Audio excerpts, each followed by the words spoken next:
Amen. Gloire au Seigneur. Voilà, et bien comme convenu, on va continuer le message de dimanche dernier. Je ne sais pas si vous vous rappelez ce qu'on avait vu dimanche dernier. Il y en a qui s'en rappellent. Non? Exactement. Voilà, merci Jérémie. Il y en a qui suivent.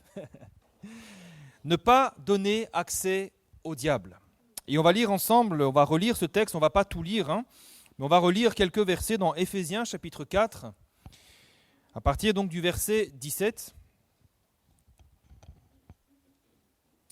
Après, les messages sont rediffusés sur YouTube, sur notre chaîne. Donc, je rappelle, vous allez sur YouTube, vous mettez ADD espace Montvert et vous trouverez notre chaîne et vous verrez bien tous les messages des dimanches, en tout cas, qui sont retransmis, qui sont rediffusés. Donc, si vous souhaitez revoir des messages, eh bien, ils sont rediffusés sur Internet et vous pouvez y accéder gratuitement en tout temps et en tout lieu. Éphésiens chapitre 4, à partir du verset 17. Voici donc ce que je dis et ce que je déclare dans le Seigneur. Vous ne devez plus marcher comme les païens qui marchent selon la vanité de leurs pensées. On va aller ensuite au verset 26.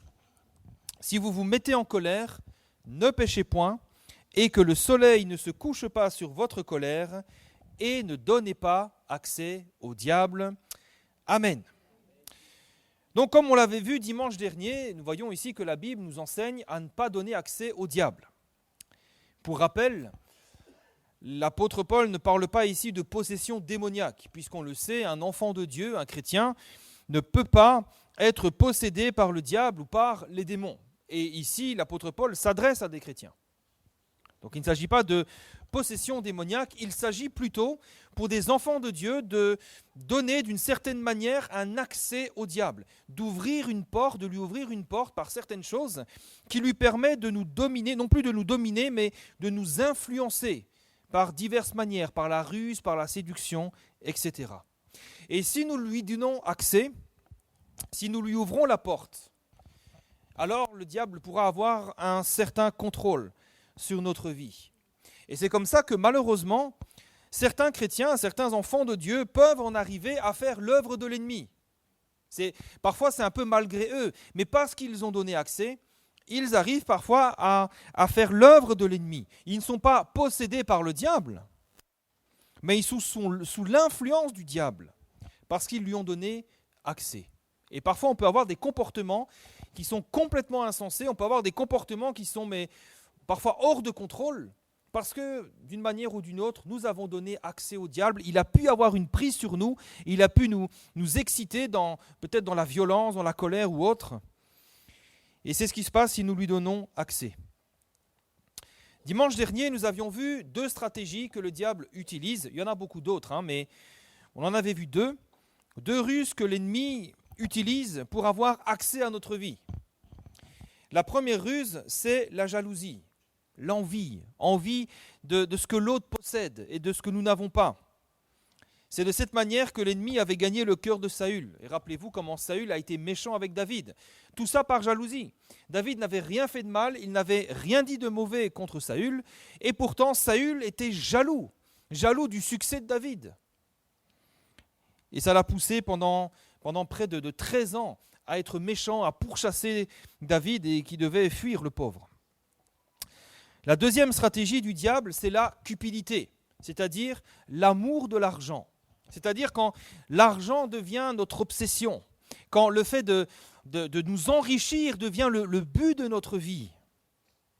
C'est de cette manière que l'ennemi a gagné le cœur de Judas. Judas qui pourtant à la base était un homme bien. Judas à la base, il était comme tous les autres disciples. Mais parce qu'il a donné accès au diable par sa cupidité, eh bien, le diable a eu accès à sa vie et il est allé jusqu'à vendre le Seigneur. Et on avait vu un autre exemple aussi, celui d'Ananias et Saphira qui sont allés jusqu'à mentir au Saint-Esprit par amour de l'argent. Et ce matin, nous verrons 2 autres choses qui permettent au diable d'avoir accès à notre vie. Comme je vous disais, il y en a d'autres. On ne peut pas tout voir non plus. Nous verrons premièrement la convoitise charnelle, ce péché d'immoralité. Et nous terminerons par la colère. Maintenant, il y a une particularité avec ces 2 choses. La convoitise passionnée et la colère, c'est qu'elles ne viennent pas systématiquement du diable. En tout cas, de prime abord, on ne peut pas dire que toute colère, toute convoitise viennent systématiquement du diable. Par exemple, pour la convoitise, Jacques déclarera que chacun de nous est tenté quand il est attiré et amorcé par sa propre convoitise. Il n'est pas question du diable, il est question de nous, de notre cœur. Puis la convoitise, lorsqu'elle a conçu, elle enfante le péché, et le péché étant consommé, produit la mort. Le diable n'est donc pas toujours à l'origine de la convoitise charnelle, néanmoins, la convoitise, lorsque nous la laissons, lorsque nous la consommons, elle va créer une brèche dans notre vie qui va permettre alors au diable d'amener la ruine et la destruction. C'est ce que nous verrons avec l'exemple du roi Salomon. Et c'est pareil pour la colère. Le diable n'est pas toujours à l'origine de nos colères. On ne peut pas dire que parce que quelqu'un se met en colère, il est animé par le diable. Ce n'est pas vrai. Éphésiens 4, 26, on l'a lu, il nous dit que si on se met en colère, ne péchez pas. Ça veut dire que toute colère n'est pas systématiquement un péché, ne trouve pas systématiquement son origine dans le péché. Si quelqu'un vous blesse, si quelqu'un va faire des choses mauvaises contre vos enfants, vous allez vous mettre en colère, ce n'est pas un péché. Par contre, la colère, et c'est ce que nous allons voir, va pouvoir créer une brèche que l'ennemi pourra également exploiter, afin de là aussi amener la ruine et la destruction. Et c'est ce que nous verrons avec Moïse. Le Moïse de la Bible, pas notre frère. La première chose, c'est la convoitise passionnée, la convoitise charnelle. Cette convoitise, chez le roi Salomon, c'était une brèche dans sa cuirasse, une faiblesse. À cause de cette brèche, le roi le plus sage que la terre ait jamais porté a chuté lourdement. Il a péché gravement contre Dieu. Il a commis des abominations en Israël. Et il a conduit sa nation dans un déchirement profond. Pourtant, à la base, comme tous les exemples que nous avons vus, à la base, Salomon, c'est un homme remarquable. Salomon était parmi les plus illustres hommes que la terre ait jamais portés.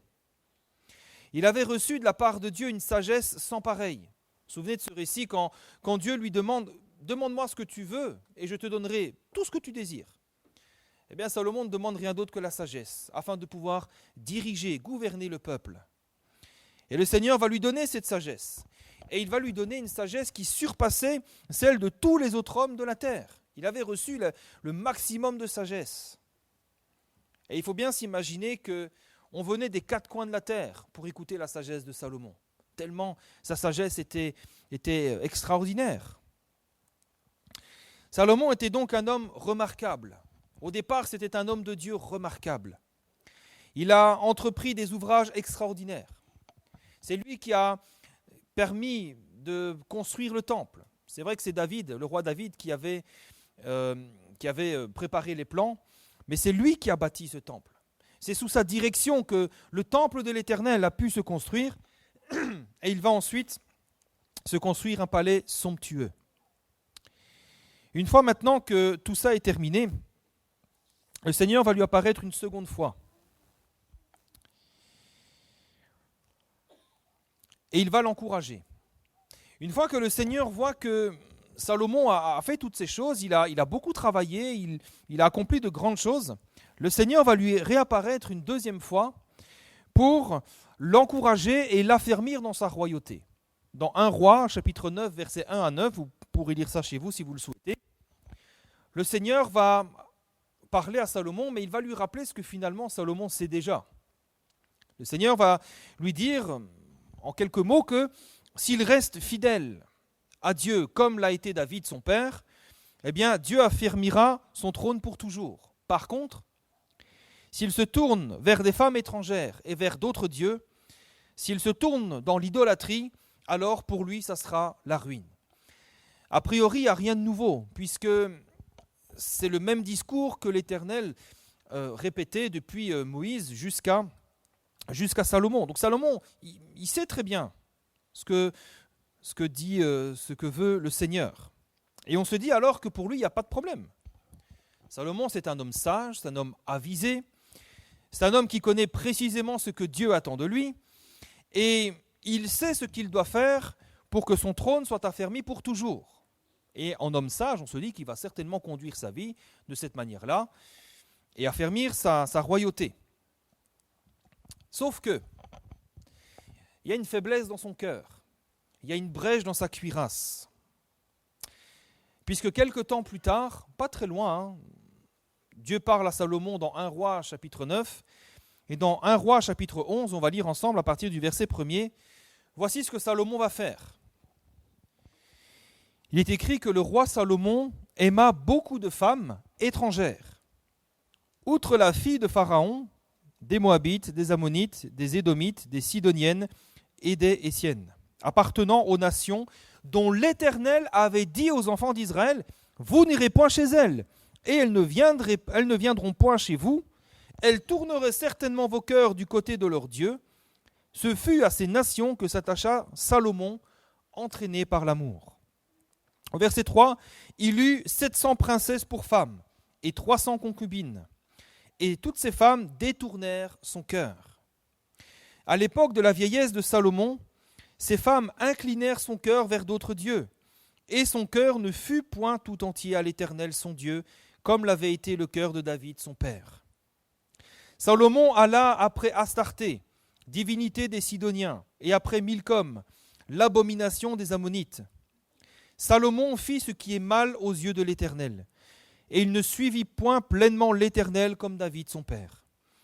Alors Salomon bâtit sur la montagne qui est en face de Jérusalem un haut lieu pour Kémosh, l'abomination de Moab, et pour Moloch, l'abomination des fils d'Ammon. Il fit ainsi pour toutes ces femmes étrangères qui offraient des parfums et des sacrifices à leurs dieux.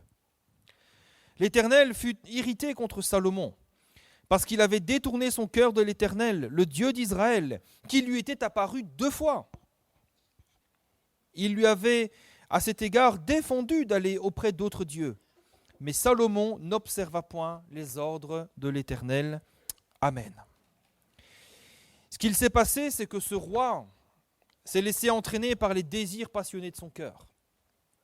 Pourtant, il avait reçu, plus qu'aucun autre homme, il avait reçu une sagesse extraordinaire, mais cette sagesse ne lui a été d'aucun secours face aux désirs ardents de son cœur. Aucun secours. Et ce sont précisément ses propres désirs qui l'ont détourné de l'Éternel. On voit que l'amour des femmes était plus fort que l'amour de Dieu. C'est ce que nous avons lu au verset 4. Son cœur ne fut point tout entier à l'Éternel. Et c'est ce qui l'a conduit à commettre les pires abominations qui soient en Israël. Alors, le texte ne dit pas que cette convoitise vient du diable. Et je pense qu'à la base, le diable est hors de cause dans cette affaire. Néanmoins, nous pouvons quand même voir l'œuvre destructrice et perverse du diable à partir du moment où Salomon a laissé libre cours à sa convoitise. Je pense que tant que c'était caché dans son cœur, c'était là, il n'y avait pas de problème. Mais à partir du moment où il s'est laissé consumer par ses désirs, je crois que c'est là que le diable a fondu sur sa vie. Vous savez, Salomon s'est entouré de 1000 femmes étrangères. 1000. Toutes adorant des dieux étrangers. Où est-ce que ça pouvait le mener, ça? Pourtant, il avait reçu une sagesse immense de la part de Dieu. Il pouvait réfléchir un seul instant et se rendre compte que ça allait le mener dans le désastre. Dieu l'avait prévenu. Ces femmes étrangères détourneraient vos cœurs. Et il s'est entouré de 1000 femmes étrangères, toutes étrangères. Il savait pourtant bien où ça allait le conduire. Dieu l'avait averti. Et il avait la sagesse pour comprendre ces choses. Et puis, Salomon, il connaissait aussi son père. Il avait vu l'exemple de son père. Son père, c'était le roi David. Et la mère de Salomon, c'était Bathsheba. Vous vous souvenez de Bathsheba? Il s'est passé quelque chose entre David et Bathsheba. Bathsheba, à la base, c'était une femme qui était mariée, que David a convoitée, que David a mis enceinte, et David a ensuite fait tuer son mari pour tenter de camoufler sa faute. À cause de sa convoitise, ce roi David a commis un meurtre avec préméditation.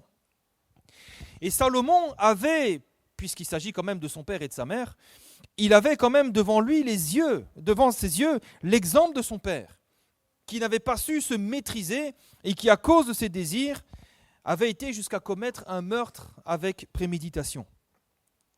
Mais on voit que malgré les exemples qu'il avait devant les yeux, malgré sa sagesse, malgré les choses que Dieu lui avait dites, rien de tout ça n'a pu lui permettre d'entendre raison, rien de tout ça n'a pu lui servir d'exemple, et les conséquences ont été désastreuses pour lui, puisqu'il il a sombré dans l'idolâtrie. Et le plus tragique, parce que on peut se dire, mais ça peut arriver, après tout, David, il a sombré dans le péché, et quand Dieu l'a averti, David s'est repenti amèrement. Quand le prophète Nathan est allé lui parler, eh bien, David s'est repenti de tout son cœur. D'ailleurs, le psaume 51 en est la preuve. Mais ici, quand l'Éternel s'adresse à Salomon pour lui faire prendre conscience de ces choses, on voit que Salomon ne réagit même pas. Ça rentre par une oreille, ça sort par l'autre. Il reste dans son idolâtrie. Il reste indifférent. L'exemple de Salomon est, je trouve, un exemple frappant, un exemple marquant, même un exemple un peu choquant, puisqu'il nous montre que même si nous avons reçu toute la sagesse de la terre, ça ne permettra jamais de contrôler nos désirs charnels. Ou en tout cas, si nous les laissons hors de contrôle, eh bien, ça va mener à la ruine et à la destruction. Et encore une fois, ne croyons pas que cette convoitise vient systématiquement du diable, que la tentation vient systématiquement du diable, on l'a vu. Ça vient parfois de notre propre cœur. Mais cette convoitise peut devenir une brèche que le diable saura exploiter, puisqu'il rôde comme un lion rugissant. Le diable saura l'exploiter pour amener la ruine et la destruction. Et l'exemple de Salomon nous montre bien que toute la sagesse de la terre ne nous est d'aucune aide devant la convoitise de notre propre cœur. Tous les raisonnements, tout ce qu'on peut se dire, ce n'est d'aucune aide. Alors que faire ? Eh bien, Jésus nous a enseigné sur ces choses, merci Seigneur, et il nous a enseigné que la seule réponse appropriée vis-à-vis de cette convoitise passionnée, c'est une réponse radicale, absolue et tranchée. Il n'y a pas de compromis, il n'y a pas de peut-être que, non. C'est ce que Jésus déclara dans Matthieu chapitre 5, verset 27. Il va dire, vous avez appris qu'il a été dit, tu ne commettras point d'adultère. Mais moi je vous dis que quiconque regarde une femme pour la convoiter ou qui a un regard chargé de désir a déjà commis un adultère avec elle dans son cœur. Si ton œil droit est pour toi une occasion de chute, arrache-le et jette-le loin de toi, car il est avantageux pour toi qu'un seul de tes membres périsse et que ton corps entier ne soit pas jeté dans la géhenne.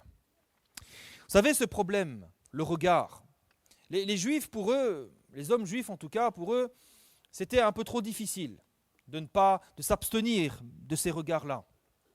Alors ils avaient dit que l'adultère, c'était simplement l'acte d'aller vers une femme et que le regard était permis. Mais Jésus redit que non, l'adultère commence par le regard. Jésus a simplement rectifié ce que les Hébreux à l'époque avaient perverti. Jésus dit que le regard, c'est déjà un pied dans le péché, c'est déjà une porte ouverte. Et vous savez, ce problème des yeux, des regards, la convoitise du regard, c'était quelque chose qui était déjà connu. Salomon ne pouvait pas dire « mais je ne savais pas », puisque dans le livre de Job, Job déclarera la chose suivante, Job 31, verset 1, il va dire « J'avais fait un pacte avec mes yeux et je n'aurais pas arrêté mes regards sur une vierge, sur une jeune fille. » On voit déjà que Job connaissait le problème. Il savait très bien que ces regards, où ça pouvait le mener. Et ce que Jésus nous montre ici, c'est que la seule réponse appropriée vis-à-vis de ces désirs charnels, c'est d'être radical. Vous savez, parfois on se dit, mais oui, juste regarder, c'est pas péché. La vérité, c'est que ne fût-ce que regarder, c'est déjà ouvrir la porte grande ouverte au péché. On donne accès au diable. On peut reprendre l'exemple du roi David. Dans 2 Samuel, chapitre 11, verset 2, qu'est-ce qui s'est passé ? Eh bien, un soir, David, il se lève de sa couche, peut-être qu'il faisait la sieste, il se lève, et puis il se promène sur le toit de sa maison. Et à un moment donné, il voit une femme qui se baignait et qui était très belle de figure. Donc, on voit bien que tout a commencé par un regard. Son meurtre avec préméditation, ce scandale a commencé par un regard chargé de désir. Combien de foyers brisés, combien de familles détruites, combien même de ministères anéantis à cause d'une aventure qui a commencé par un simple, entre guillemets, un simple regard. Vous savez, l'intention de Salomon au départ, ce n'était certainement pas de se détourner de l'Éternel pour adorer de faux dieux. C'était une pratique courante parmi les rois de l'époque de prendre plusieurs femmes, et il voulait faire certainement comme les autres. Et son intention, ce n'était pas d'adorer des faux dieux. Je pense qu'il aimait le Seigneur de tout son cœur. Mais il a ouvert une brèche. Il s'est dit, je vais aller voir parmi les filles étrangères, elles sont belles, la fille de Pharaon, ah, quelle princesse, je vais la prendre pour femme. Et par là, il a ouvert une brèche à l'ennemi. Et l'ennemi est venu, il a tout ravagé, il a tout détruit. Imaginez un petit peu que cet homme s'est entouré de 1000 femmes étrangères. C'est quand même, c'est hors de sens. 1000 femmes étrangères, toutes adorant des dieux étrangers. Avec sa sagesse, il aurait pu savoir où ça allait le mener, tout ça. Comment est-ce qu'il a pu faire une chose pareille? On voit qu'il y a une œuvre de l'ennemi derrière. Et c'est pour ça que Jésus va se montrer très radical sur cette question. Vous savez, avant qu'on en arrive à des péchés dégradants, avant qu'on en arrive à des choses aussi terribles, tout commence par une toute petite chose, une toute petite porte qu'on ouvre, une toute petite fenêtre. Et Jésus dira, si ton œil droit est pour toi une occasion de chute, arrache-le. Arrache-le et jette-le loin de toi. C'est la seule manière de lutter et de résister efficacement contre la convoitise. C'est d'être radical, de dire non tout de suite, sans hésitation, sans compromis. Pas dire oui, je vais regarder un peu, oui, je vais flirter un petit peu, oui, je vais répondre à ce texto, oui. Non. Il faut dire non tout de suite. La seule manière de lutter et de résister efficacement contre ces choses, c'est parfois aussi d'avoir le courage de fuir certaines situations. De ne pas dire oui, mais je vais rester parce que je peux résister. Non. Il faut avoir le courage de fuir. Comme Joseph qui a fui devant la femme de Potiphar, il n'est pas resté en disant mais je vais rester, je vais parler avec elle. Non, il a fui. Et dans ce cas précis, la fuite est un acte de courage et c'est la réponse appropriée. Parce que si nous ouvrons la porte, même un tout petit peu, si nous ouvrons une fenêtre, si nous disons pourquoi pas, allez, juste une fois, eh bien nous allons créer une brèche. Et alors l'ennemi va s'engouffrer et il va venir tout ravager et tout détruire. Alors que Dieu nous garde. Dernière chose qui permet au diable d'accéder à notre vie, eh bien c'est la colère. C'est la colère. Nous l'avons lu, Éphésiens chapitre 4, verset 26, nous dit que si vous vous mettez en colère, ne péchez pas, que le soleil ne couche pas sur votre colère et ne donnez pas accès au diable. Donc ici, ne donnez pas accès au diable, c'est dans le contexte de la colère. Et je rappelle que la colère, ce n'est pas un péché en soi. Il ne faut pas non plus voir que systématiquement, quand quelqu'un se met en colère, c'est un pécheur. Ou si quelqu'un se met en colère, c'est parce que le diable est sur lui. D'accord ? Par contre, une colère qui n'a pas été apaisée, qui n'a pas été soignée, une colère qui n'est pas maîtrisée, peut nous amener à donner accès au diable, qui alors nous conduira dans le péché. Comme nous l'avons dit au départ, vous savez, le diable n'est pas toujours à l'origine de nos colères. Pas toujours. Néanmoins, nos colères peuvent devenir une brèche. Nos colères peuvent permettre d'ouvrir une porte à l'ennemi qui pourra exploiter cette faille pour amener là aussi la ruine et la destruction. Et parmi les hommes qui ont péché dans leur colère, qui ont fauté lourdement, un des exemples peut-être les plus tragiques, c'est celui de Moïse. Moïse, on le connaît, c'était un homme par lequel l'Éternel a fait sortir son peuple de l'Égypte pour l'emmener dans la terre promise. Mais à cause d'un accès de colère, Moïse est passé à côté du plan de Dieu pour lui. À la base, comme tous les exemples que nous avons cités, Moïse est quelqu'un de bien. C'est quelqu'un de bien. C'est quelqu'un qui a été choisi par Dieu pour faire sortir les Hébreux de l'Égypte. Et on voit à travers son parcours qu'il a fait preuve d'une foi remarquable. Il a fait preuve d'un courage remarquable, d'une fidélité à Dieu sans faille et d'une patience exemplaire. Moïse était l'homme le plus patient de toute la terre. C'est la Bible qui le dit, Nombre 12, verset 3. Moïse était un homme fort patient, plus qu'aucun homme sur la face de la terre. Et puis un jour, Moïse et le peuple vont s'arrêter à un endroit qui s'appelle Kadès, dans le désert. Et le problème, c'est qu'il n'y a pas d'eau dans ce lieu. Le peuple est nombreux, le peuple a soif, il n'y a pas d'eau. Et malheureusement, un peu comme à leur habitude, les Hébreux vont commencer à se plaindre. Ils vont murmurer, ils vont se lamenter, et ils vont même aller jusqu'à chercher querelle et se disputer avec Moïse. Donc ils vont avoir des mots durs vis-à-vis de Moïse. Alors Moïse, un peu comme à son habitude, il va se tourner vers Dieu, il va chercher la face de Dieu, et l'Éternel va lui dire la chose suivante. Dans Nombre chapitre 20, verset 8, il va lui dire « Prends ton bâton, convoque l'assemblée, toi et ton frère Aaron. Vous parlerez en leur présence au rocher, il donnera ses eaux, et tu feras sortir pour eux de l'eau du rocher, et tu abreuveras l'assemblée et leur bétail. » Donc ici, tout ce que Moïse a à faire, c'est convoquer le peuple, parler au rocher, et l'eau jaillira du rocher. C'est tout. Dans Nombre chapitre 20, verset 10, Moïse et Aaron convoquèrent l'assemblée en face du rocher, et Moïse leur dit « Écoutez donc, rebelles, est-ce de ce rocher que nous vous ferons sortir de l'eau ?» Puis Moïse leva la main et frappa 2 fois le rocher avec son bâton. Il en sortit de l'eau en abondance, l'assemblée but et le bétail aussi. On voit ici donc que Moïse, en lieu de parler au rocher, il va le frapper 2 fois. Et à cause de ce geste, il n'a jamais pu entrer dans la terre promise. Puisque le Seigneur va dire à Moïse juste après, au verset 12, « Parce que vous n'avez pas cru en moi pour me sanctifier aux yeux des enfants d'Israël, vous ne ferez point entrer cette assemblée dans le pays que je lui donne. » À cause de ce geste, Moïse se prive de la promesse de Dieu pour sa vie. Alors c'est vrai qu'on peut se dire mais que la sanction du Seigneur est sévère. On peut se dire mais quand même, il a juste frappé le rocher. On peut se dire mais quand même, c'est dur comme la part du Seigneur. Mais il y a un texte dans la Bible qui va nous expliquer, qui va donner un peu plus de détails sur ce que Moïse a fait.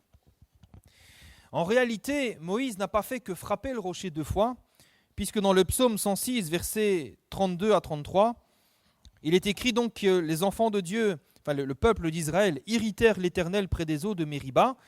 Moïse fut puni à cause d'eux, car ils aigrirent son esprit et il s'exprima légèrement des lèvres.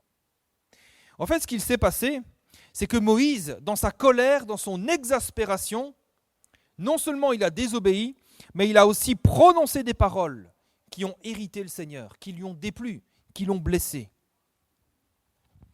Et d'ailleurs, le psalmiste a dit que Moïse s'était exprimé légèrement des lèvres, mais cette expression ne rend pas justice à la gravité de ce qu'il a fait. En réalité, Moïse a tenu des propos blessants, des propos méchants. Il a tenu des propos qui avaient vraiment pour volonté de blesser. Et on le sait parce que cette expression, parler légèrement, elle est employée dans un autre texte, Proverbes chapitre 12, verset 18, qui nous dit « Tel qui parle légèrement blesse comme un glaive ». C'est la même expression. Ce qui veut dire que quand Moïse a parlé légèrement, en fait, qu'est-ce qu'il a fait ? Il a tenu des propos blessants comme un glaive. Il a voulu être blessant, il a voulu être méchant. Il a tenu des propos qui n'auraient jamais dû sortir de sa bouche.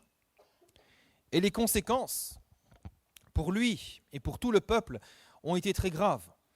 Puisqu'à cause de cela, ils n'ont jamais pu voir le pays promis et ils ont été condamnés à errer dans le désert pendant 40 ans. Alors, nous devons bien le reconnaître, nous aussi, parfois comme Moïse, nous pouvons, dans des accès de colère, tenir des propos blessants. Nous aussi. Et encore une fois, ce n'est pas la colère en elle-même qui est un péché, On peut tout à fait ressentir de la colère et ce n'est pas ça qui est un péché. Vous savez, il y a des colères qui sont tout à fait légitimes. Il y a des colères qui sont tout à fait saines également. Rappelez-vous, lorsque Jésus a chassé les marchands du temple, il était saisi d'une saine colère. Et Jésus n'a pas péché dans sa colère. Le problème, c'est lorsque nous nous laissons submerger par nos colères, parce que c'est là que nous pouvons finalement donner accès au diable. Et c'est là que nous pouvons tenir des propos blessants. C'est là que nous pouvons devenir violents. C'est là que nous pouvons avoir des réactions totalement inappropriées. Je crois que Moïse, ici, il était irrité. Il a, comme on dit, il a pété un plomb. Il a complètement perdu pied. Et il a tenu des propos qui ont dépassé sa pensée. Il a blessé, il a meurtri, il a eu des paroles qui ont été comme un glaive. Alors, comment faire ? Quelle est la solution ? Alors c'est vrai qu'on ne peut pas toujours choisir. On ne peut pas toujours éviter des situations qui nous irritent ou qui nous poussent à bout. On ne peut pas toujours choisir nos collègues, on ne peut pas toujours choisir ceux qui nous entourent, c'est vrai. Par contre, nous pouvons toujours choisir de ne pas pécher dans notre colère. On ne peut pas toujours échapper à certaines situations, mais on peut choisir de ne pas pécher dans notre colère. C'est d'ailleurs ce que la Bible nous dit de faire. Elle nous dit, si vous vous mettez en colère, ne péchez pas. C'est-à-dire que ce choix de ne pas pécher nous appartient. Ça veut dire qu'il y a par exemple des mots que nous pouvons nous interdire de prononcer. Il y a des gestes que nous pouvons nous interdire de faire. Nous pouvons aussi choisir de nous taire. Nous pouvons aussi choisir de ne pas répondre pour éviter le conflit. Après tout, la Bible nous dit que s'il est possible, autant que cela dépende de vous, soyez en paix avec tous les hommes. Il y en a parfois qui nous cherchent querelle, qui cherchent à nous pousser à bout. Mais nous pouvons toujours choisir de nous taire. Ou alors de quitter la pièce si c'est possible. Ce choix nous appartient. Et nous devons bien réaliser que nous ne serons jamais obligés de pécher. Parfois, peut-être l'ennemi peut nous faire croire que c'est plus fort que nous. Mais pourtant, la Bible nous dit bien, elle dit bien aux enfants de Dieu, en tout cas, à ceux qui ont reçu l'Esprit Saint, si vous vous mettez en colère, ne péchez pas. Après, lorsqu'on nous a fait du mal, c'est tout à fait légitime également de ressentir de la colère. On vous a fait du mal injustement, on a tenu des propos blessants contre vous, alors que vous n'avez rien fait de mal, on s'est mépris sur vos intentions. C'est normal de ressentir une certaine forme de colère, un sentiment d'injustice. Et c'est pour ça que la Bible nous donne ce conseil. Donc, si vous vous mettez en colère, ne péchez pas, et que le soleil ne se couche pas sur votre colère. Autrement dit, si nous ne soignons pas cette colère, elle peut devenir toxique et ouvrir une brèche à l'ennemi. Une colère qui n'est pas soignée, une colère qui reste, qui demeure, une colère que peut-être qu'on entretient, ça sera une brèche que nous allons laisser aussi, une porte ouverte à l'ennemi. Et c'est pour ça que le Seigneur, dans sa parole, nous encourage toujours à pardonner ceux qui nous ont offensés. Si vous êtes blessé, si vous êtes en colère et que vous vous tenez dans la présence du Seigneur, eh bien vous verrez combien le Seigneur vous parlera, vous amènera toujours à pardonner ceux qui vous ont offensés. Et ça, c'est pour que nous soyons libérés de cette colère, que nous puissions retrouver la paix, le calme et la joie dans le Seigneur, et ainsi ne pas donner accès au diable. Vous savez, si nous refusons de pardonner, si nous gardons cette colère, on va donner accès au diable. On ne connaîtra plus ni la joie, ni la paix. On va devenir irritable et on va pouvoir tenir des propos qui peut-être dépassent notre pensée. Après, le pardon, c'est quelque chose qui évidemment n'est pas facile. C'est quelque chose qui peut être difficile. C'est quelque chose qui peut prendre du temps. Mais ce qui compte, frères et sœurs, c'est d'être dans cette démarche. C'est de ne pas se laisser aller, se dire « mais voilà, je reste dans ma colère, il m'a fait du mal, il doit payer, vouloir se venger ». Non. Ce qui compte, c'est d'être dans cette démarche. « Seigneur, tu vois ma douleur, tu vois ma peine, tu vois ma colère, mais je veux pardonner. Aide-moi à pardonner. » Et si nous sommes dans cette démarche, frères et sœurs, eh bien le Seigneur nous aidera. Le Seigneur nous aidera à pardonner. Il reste une dernière chose à dire par rapport à la colère. Eh bien, c'est que nous devons chercher à être des artisans de paix. Ça veut dire que nous ne devons pas chercher à attiser les querelles. Vous savez, par exemple, il y en a qui sont persuadés d'avoir toujours raison. Vous savez, moi, je suis un petit peu taquin de nature. Et quand j'étais encore en Belgique, j'aimais bien, on était jeunes convertis, mon frère et moi, il a 2 ans de moins que moi. Et moi, j'aimais bien aborder certains sujets de théologie parce que ça l'irritait, ça l'excitait un petit peu. Mais bon, ça finissait toujours un petit peu en dispute. Et moi, au départ, j'étais un petit peu comme ça. Mais ce n'était pas sage du tout. Ça produisait rien de bon. Rassurez-vous, je ne le fais plus. Aujourd'hui, on en rigole, mais je ne le fais plus aujourd'hui. Mais vous savez, il y a d'autres personnes, elles sont persuadées qu'elles ont toujours raison. Vous abordez certains sujets et vous savez comment ça va se terminer. Vous savez que si vous parlez politique, si vous parlez Covid ou si vous parlez autre chose, vous savez que ça va partir. Ne soyons pas de ceux qui attisent les colères. Il y en a qui pensent avoir toujours raison. Et si vous voulez défendre votre point de vue, vous savez comment ça va se terminer. Eh bien, laissez-le avoir raison. Mais soyez des artisans de paix. Soyons des artisans de paix.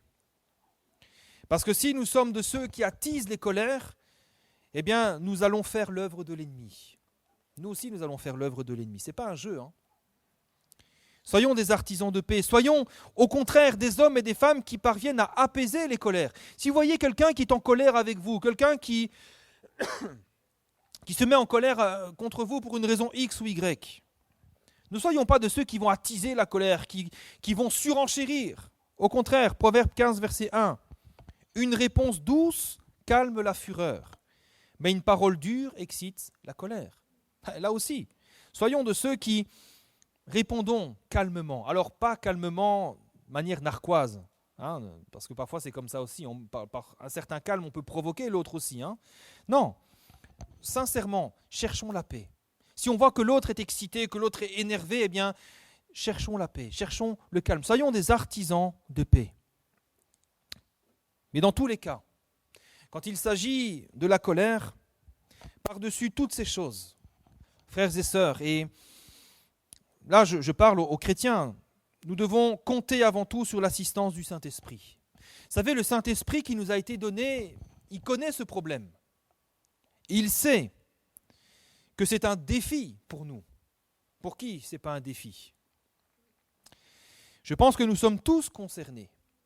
Et c'est pour ça que nous pouvons compter sur l'assistance du Saint-Esprit, qui travaille dans notre cœur et dans notre vie sans relâche, jour après jour, pour développer en nous le caractère de Christ. C'est ce que la Bible appelle le fruit de l'Esprit. Et dans le fruit de l'Esprit, un des aspects, le dernier qui est mentionné par l'apôtre Paul, c'est la maîtrise de soi. Et ça nous montre qu'il y a des choses que nous ne pourrons faire que si c'est l'Esprit de Dieu qui a le contrôle dans notre vie. C'est comme ça. Il y a des colères que nous ne pourrons maîtriser que par l'onction du Saint-Esprit.